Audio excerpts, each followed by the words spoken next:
আসসালামু আলাইকুম। সত্যপ্রকাশ আলোকিত সমাজ এবং জাতীয় পত্রিকা দৈনিক আজকে আলোকিত সকালে বিশেষ প্রতিনিধি নওশীন চলে এসেছি আমাদের ৬ নং আচমিতা ইউনিয়ন পরিষদ। এখানে আমার সামনে উপস্থিত আছেন আমাদের মাননীয় চেয়ারম্যান, আলোকিত চেয়ারম্যান মতিউর রহমান ভাই, এবং সাথে ওনার সহযোগী হিসেবে আছেন ৩ নং ওয়ার্ড মেম্বার মোখলেসুর রহমান চন্দ্র সাহেব এবং আমাদের ৪ নং ward member Mir Mohammad awful Uddin সাহেব। আপনাদের তিনজনকে অসংখ্য ধন্যবাদ জানাচ্ছি। সর্বপ্রথম আমি কথা বলতে যাচ্ছি যে আমাদের আলোকিত চেয়ারম্যান মতিউর রহমান ভাই, আমি জানতে চাচ্ছি যে ৬ নং আচমিতা ইউনিয়ন পরিষদে আপনি কততম চেয়ারম্যান হিসেবে নির্বাচিত হয়েছেন?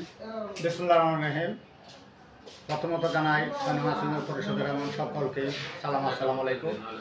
আমি এই প্রথম ৬ নং আচমিতা ইউনিয়নের চেয়ারম্যান এবং আমার সাথে আছেন ৩ নং ওয়ার্ডের মেম্বার মোখলেসুর রহমান চন্দ্র ভাই এবং ৪ নং ওয়ার্ডের মীর মোহাম্মদ আফিল ভাই এবং বিএনপির এই আচমিতা ইউনিয়নের সম্মানিত যুব দলের সেক্রেটারি কামরুল ইসলাম রুবেল ভাই। এবং মাদকের বিরুদ্ধে আমরা যখন নির্বাচিত হয়ে আসছি, পরিষদের যেদিন আমরা শপথ গ্রহণ করছি, তখনই আমাদের অঙ্গীকারবদ্ধ ছিলাম যে দুইটি কাজ নিয়ে আমরা কঠোর হস্তক্ষেপ করব।